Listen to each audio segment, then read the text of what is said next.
Nós defendemos uma reforma agrária que combine ao mesmo tempo agroindústria, cooperativada, com pequenos agricultores e assentados. Inclusive, para provocar vocês, na produção de agrocombustíveis. Só tem essa maneira de você produzir sem afetar o meio ambiente. Muito bem, então nós vamos agora ver o que pensa a respeito sobre o assunto o secretário estadual do Meio Ambiente de São Paulo, ex-presidente do INCRA, Francisco Graziano, que o senhor acaba de citar aqui no debate. O Brasil hoje tem uma agricultura muito diferente dos anos 50, 60, quando todos nós lutávamos pela reforma agrária. Eu posso dizer que eu sou meio fundador do MST, o Stedley sabe disso. Mas progressivamente a modernização da agropecuária brasileira foi colocando novos dilemas. E cada vez mais o trabalhador rural precisava ser amparado. Assim tanto quanto os pequenos agricultores. Eu tenho escrito e insisto sempre, os trabalhadores com terra do país são milhões de pequenos agricultores familiares que já estão na terra. São netos, bisnetos, tataranetos, são poceiros.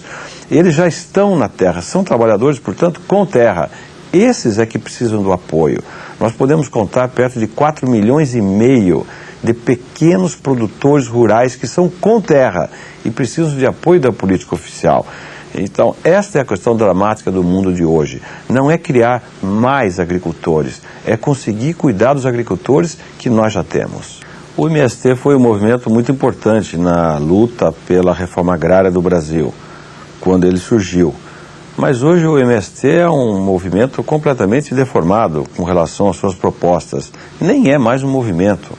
O MST hoje é uma organização muito rígida do ponto de vista estrutural, tem comando, tem controle, tem que financiar suas atividades e faz isso de uma forma muito bem feita, se alimentando de recursos públicos.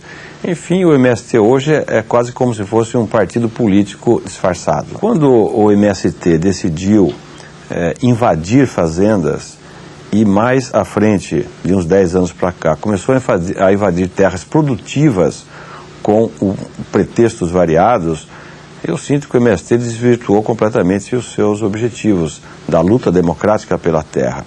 O MST hoje, ao fazer invasões de terra e faz de forma aleatória, ele usa como se fosse o poder de Estado, né? E diz que faz isso porque o governo não faz reforma agrária, o que é um embuste notório. Faz isso porque ele afronta o Estado de Direito, e esse é o grande mal do MST. É o fato de ser uma organização que não respeita a democracia, que procura fazer a justiça com as próprias mãos. O caminho disso nunca dá bom resultado. E aí, Stedley? O José Gomes da Silva, que foi padrinho dele e tio, dizia: o pior conservador é um ex-comunista, porque fica todo o tempo justificando para aparecer para os seus novos aliados que ele mudou. Eu acho que é o que se trata desse nobre companheiro Chico Graziano. Evidentemente que as teses que ele levanta aí, eu não posso concordar. Muito fácil dizer o MST mudou de figura. Eu posso dizer a mesma coisa, o PSDB na origem era um partido social-democrata. Depois foi o que aplicou o neoliberalismo no Brasil da maneira mais despiedada, entregando a Petrobras, a Vale do Rio Doce, todas as nossas empresas. Agora, a tese primeira que ele levantou aí, no depoimento, foi de que antes de resolver problema de sem terra, é preciso resolver problema de com terra. É uma tese fajuta também, porque então você vai por partes? Não, você tem que resolver primeiro o problema dos mais pobres. Os mais pobres são os sem terra.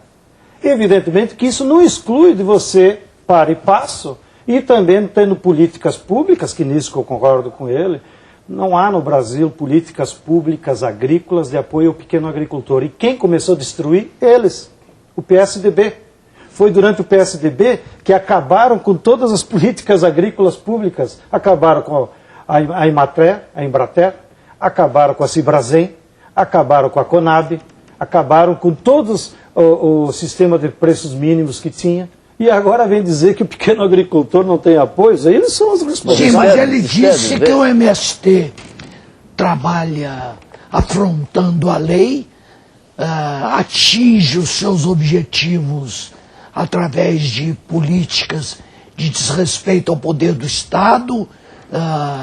Ele fez acusações graves aí que o senhor não está Eu classifiquei essas opiniões dele como conservadoras, porque isso é a opinião dos conservadores. Os conservadores é o seguinte, cada vez que os pobres... Mas elas têm fundamento, Não então? tem. Para os conservadores, cada vez que os pobres se mobilizam, é afronta à lei. Existe maior afronta à lei do que fez o chefe dele, o Fernando Henrique, de entregar a Vale do Rio Doce, que foi um roubo. E quem disse que foi um roubo? Não fui eu. Foi uma sentença do Tribunal Federal de Brasília, que determinou a nulidade do leilão da Vale. Isso que diz a lei.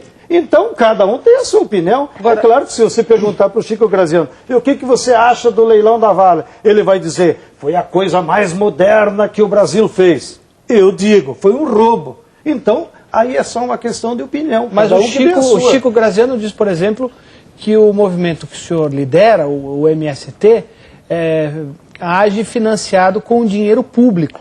Isso é uma idiotice. De onde vem o dinheiro do MST? Isso é uma idiotice, é uma falta de ideia. Né? Porque também... O senhor não recebe dinheiro público? Eu vou explicar. Vamos lá.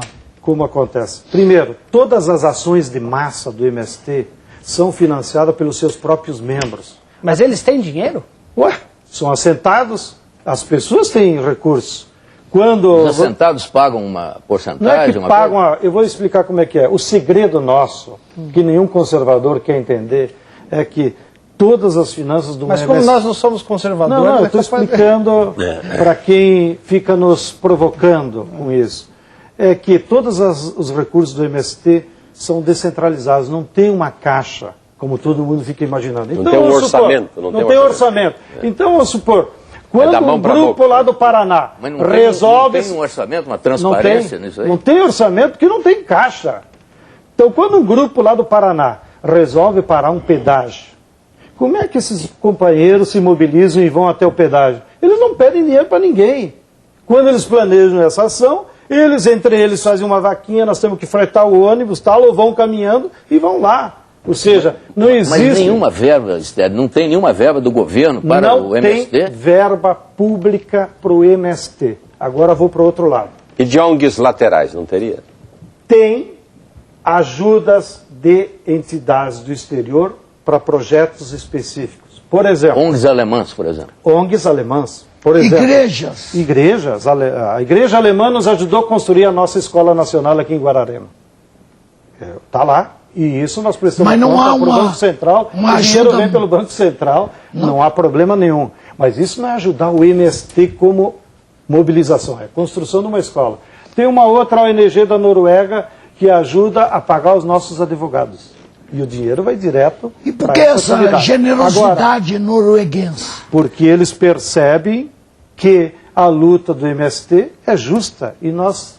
Estamos cansados, agora eu vou dar uma de megalomaníaco, de receber prêmios no exterior pelo caráter de justiça do nosso movimento. Agora eu vou no tema do dinheiro público. Não é justo imaginar que haja um interesse, ou da Noruega, ou da Alemanha, específico, embutido nessa generosidade, não. As entidades que nos ajudam são entidades de esquerda, gente progressista. Parem de ficar com essas paranoias que é de interesses internacionais. Mas e o dinheiro público, Agora volta ao dinheiro público. O que acontece com o dinheiro público?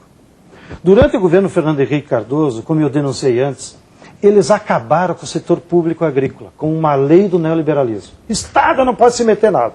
Bem, aí já no governo Fernando Henrique, para suprir aquelas necessidades de pequenos agricultores e dos assentados, tudo eles terceirizavam. Então não tem mais agrônomo funcionário público, não tem mais Embrater.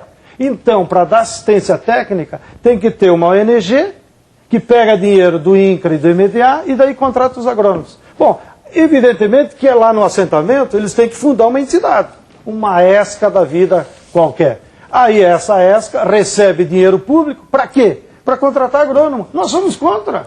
Nós queremos que os agrônomos sejam da Emater e que o serviço público de assistência técnica. Mas não tem, então nós nos obrigamos a que essas entidades peguem dinheiro público. Bom, aí o que acontece? Aí aparece lá no CIAF um monte de entidades ligadas à reforma agrária. Não só do MST, das federações, da CONTAG, da FETRAF, que recebem recursos públicos carimbados para assistência técnica, para comprar alimentos, para não sei o quê. Aí aparece como se o MST recebesse dinheiro público.